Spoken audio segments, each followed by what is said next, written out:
Hello everybody, it's Wyvern here with another bit of Total War Warhammer 2 Quick Match gameplay. This time around we are on the map Excavation Site, playing as the Tomb Kings against the forces of the Wood Elves. So definitely the Tomb Kings here are a long way from home in this condensed, forested map Excavation Site, but hopefully they'll just get by just fine. For my lord, I did bring Arkan the Black, who is, as anyone will vouch at this point, the most competitive lord by far for the Tomb Kings. He does, of course, have Lord of Death. I bring out him with Spear Legion and Fate of Buna, the usual duo. Liber Mortis, of course, for physical resistance, which is amazing, especially against the Wood Elves, who tend, after losing so much of their magic damage on their shooting, are much less, or much more affected by this, actually, than they used to be. I also did bring the Staff of Nagash to improve my power recharge rate, as well as the Tomb Blade of Arkan, which is a great little heal and resurrection ability. And it actually affects constructs as well, though I didn't really bring those in this army. So Arkan, plus Arkan isn't really pushover in close quarters either, and he does have some armor, does have some decent melee stats. He's just a decent lord overall. He's comparable to, say, Word Sag in combat stats overall, and has Lord of Death, so definitely solid.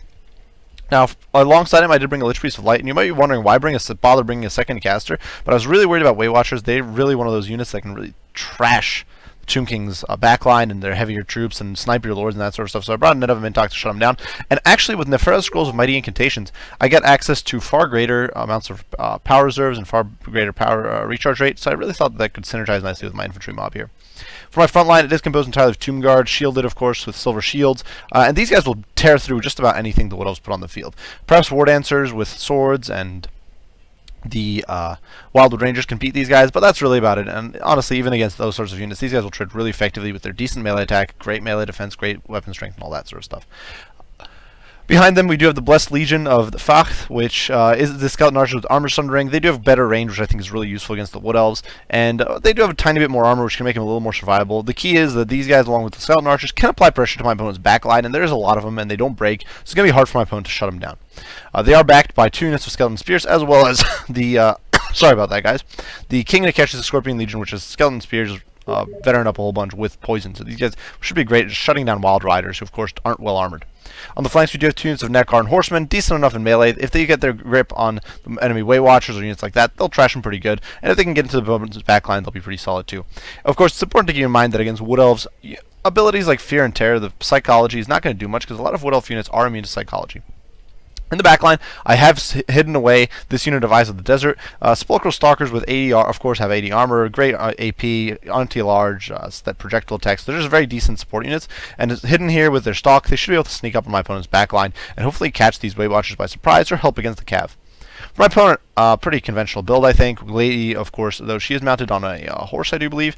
You can see, of course, the usual Arrow of Kurnus, Prey of Anathrema, though I do believe she actually brought some of the other items. She did bring the Banner of the Eternal Queen, which is a slight ward save. In my opinion, not really worthwhile, but still pretty cool.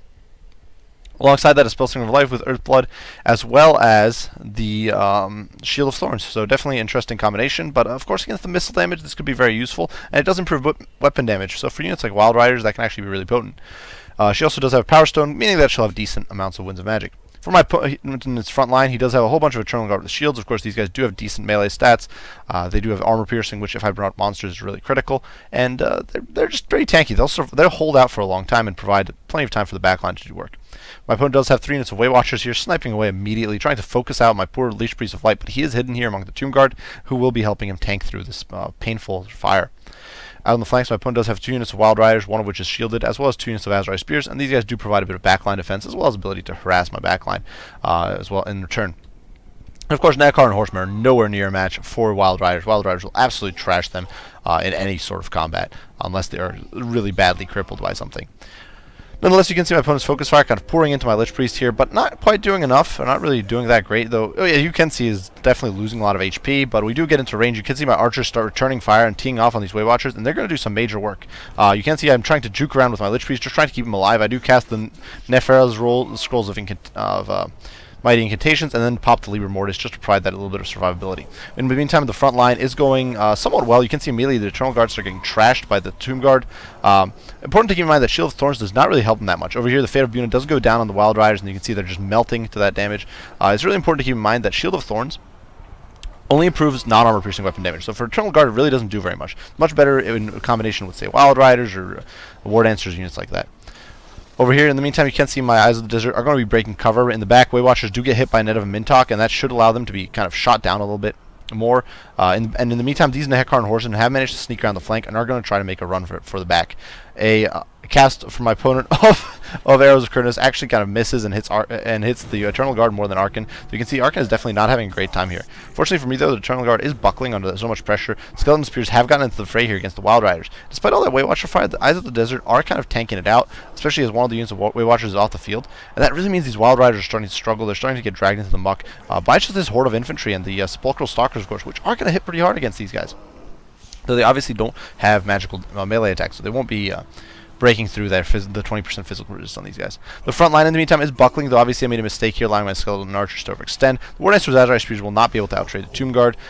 Lich Priest and Arkan are kind of hiding in the back right now. I don't want to commit them, but I'm trying to kind of sneak in the Skeleton Spears around the flank and just letting the Tombguard slowly but surely chip away at this front line until it falls apart. Pushing the King Nikesh's Scorpion Legion forward as well. Over here, the Wild Riders are getting caught and slaughtered. The Eyes of the Desert are suffering in turn. Over here, I make a huge mistake by allowing the Nehekarn Horsemen to get caught by the Spellslinger, and I really should have pushed them into the Way Watchers, like ignoring the Spellslinger if needed. The Wild Riders, you're getting dragged into the muck. You can see taking massive casualties, down to 30 models. The other unit of Wild Riders did rout off and is really beat up over here. 23 models, but very low on HP. And we are just pushing forward. Here in the heart of things, I do get a heal off. You can see Tomb Blade of Arkan going in, healing the Tomb Guard, and you can see as the Eternal Guard will fall apart, they're going to really get massacred here by the Pinstring Tomb Guard, as will the Azure Spears, who just don't have the survivability to deal with this. Also did get an armor debuff off because my Lich Priest did drop below that certain threshold there with the armor. Here, the War Dancer with Azure Spear is still holding strong just because they have great melee defense, but eventually they too will fall. And of course, these Eternal Guard and all those units really don't stand much of a chance. My opponent is I'm getting a little bit of fire here on the flank of these Wild Riders with my archery. You can see they are being debuffed by the armor sundering. And finally, the Sepulchral Stalkers do get dragged down, but I do hit the Wild Riders with another Fate of Buna, perhaps a bit pointless at this stage of the game, but I definitely want to get these guys off the field, and I'm not in a position to hit the Way Watchers, and definitely do not feel that I want to rush Arkan in there to try to get away with Fate of Buna off on Way Watchers. The Glady here is desperately trying to kind of hit my Tomb Guard, but you can see these Wild Riders being chased off, Fate of Buna melting them, Skeleton Archers chased off the second unit of Wild Riders, and really we're pushing into endgame, as we're simply chasing down the Way Watchers, who are practically starting to run low on ammo. Obviously, they could still do quite a bit of damage here, but with the Silver Shields, they really don't stand much of a chance, and we do finish the game with a close victory.